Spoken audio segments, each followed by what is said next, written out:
All I know is that in 2002, when Good Charlotte dropped their sophomore full-length album called The Young and Hopeless, me and all my friends and everyone we knew hated it. We hated the Madden Brothers. We hated their music videos. We hated their clothes. I think it's safe to say we pretty much hated everything about them. And we were the pop punk kids. We bled Blink-182 blood. We were the Green Day aficionados. But when we smelled the stench of the likes of Simple Plan, Avril Lavigne, and most importantly, Good Charlotte, we scoffed. We turned our pizza grease-stained noses to the air. We thought we liked simple songs in a simple, modest way about not getting the girl. It turns out we were now pop punk snobs, if that could even be a thing. And we have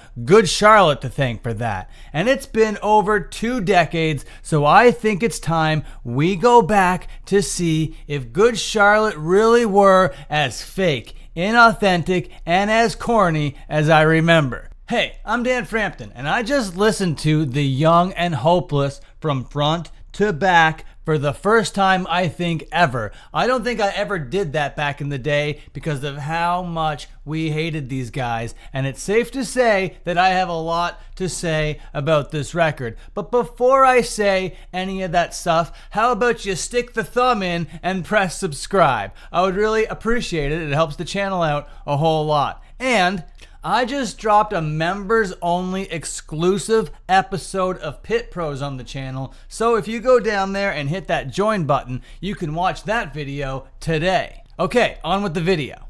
Okay, I gotta be fair, I gotta be charitable. I can't come on here with a whole bunch of negative things to say about this record without saying at least one positive. And I do have one positive thing to say about this record. So I'm going to say that one positive thing right now, okay? Now, they filled this thing from front to back with hooks. Not all of them are very good. A lot of them are very, very forgettable. But there is one hook that is kind of earwormy, and that is the hook to Girls and Boys, or Boys and Girls, whatever the name of that song is. Girls don't like boys, girls like cars and money. That is a hook that you'll be remembering for years and years to come, okay?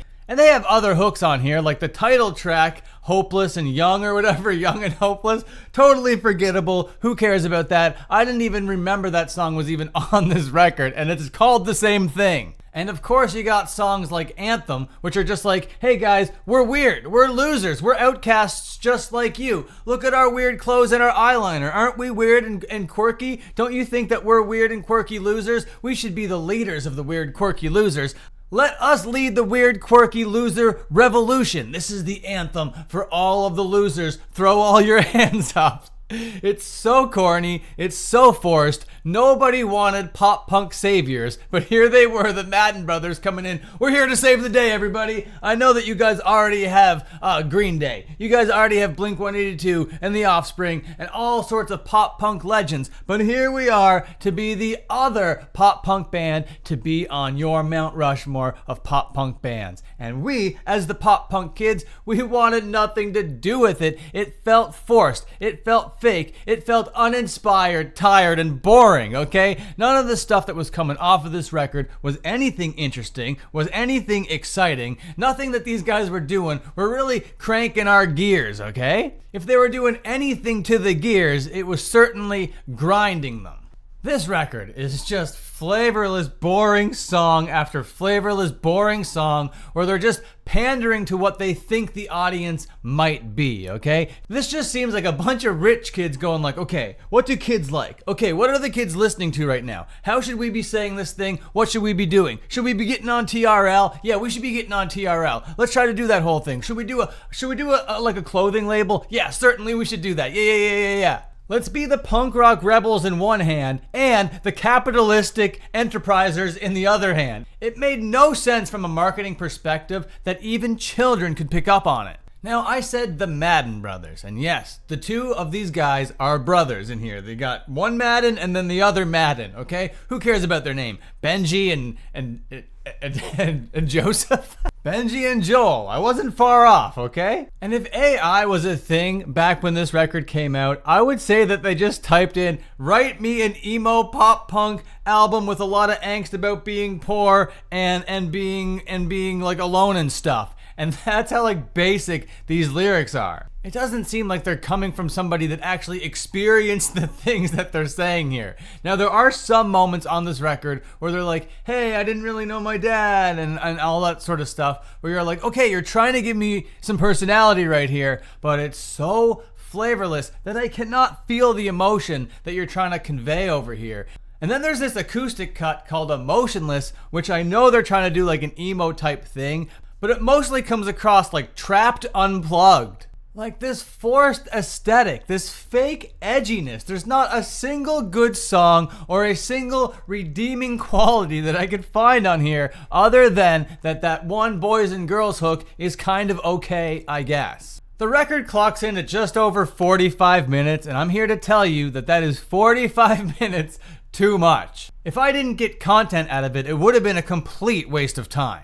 So I'm here to make a very bold statement and to have a specific argument with the guys from Hard Lore, okay? I'm here to say that this record, The Young and Hopeless, it sucks, okay? And the argument that I'm having is on an episode of Hard Lore, the guys, Bo and Colin, were saying that music can't suck. They were saying movies can suck because, you know, there could be plot holes and whatever. Movies can suck. But music can't suck. And their whole thing is that, like, the people that say music sucks so matter-of-factly have never made anything before in their life. But here I am, clearly making something, like, currently as I speak right now. And as you watch the thing that I've made, there will be people down there in the comments saying that it sucks. People saying that things suck just needs to be something you need to be okay with. Not everything is for everybody, and people will tell you to your face that they don't like you, okay? You can't just be so sensitive about that and cope all night long about sucking not being a thing because you don't like it when people tell you that you suck. Okay? Now I think it comes from a place of insecurity to say that things can't suck in the music realm. You're like, movies can suck,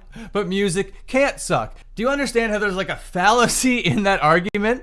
Both things are made by people, you know what I mean? And there could be like an inauthentic way to present something. There could be a bad way to write a song, and there is. And you don't need any more proof than what's on this record right here, The Young and Hopeless, as evidence, as absolute proof of that fact. This shit sucks. Now, Colin and Bo from Hard Lore, I'm sorry if anybody said that your stuff sucks and it hurt your feelings so much that you're on here coping and saying that sucking isn't a concept. It is a concept, but I'm here to also tell you that neither things that you guys have done in either one of your bands has sucked. I love all of your work, if that makes you feel better. But music can suck. Hell, I've made lots of sucky ass music. I think I've only made one good song in my whole life, and it was like a joke song. And you also gotta know that sucking as a concept is gonna be something in the audience's mind. Therefore, it's a real thing. And to my audience, if you haven't listened to Hard Lore, the hardcore podcast with Colin from God's Hate and Bo from Harm's Way, you gotta go out of your way and check this stuff out. It's a good like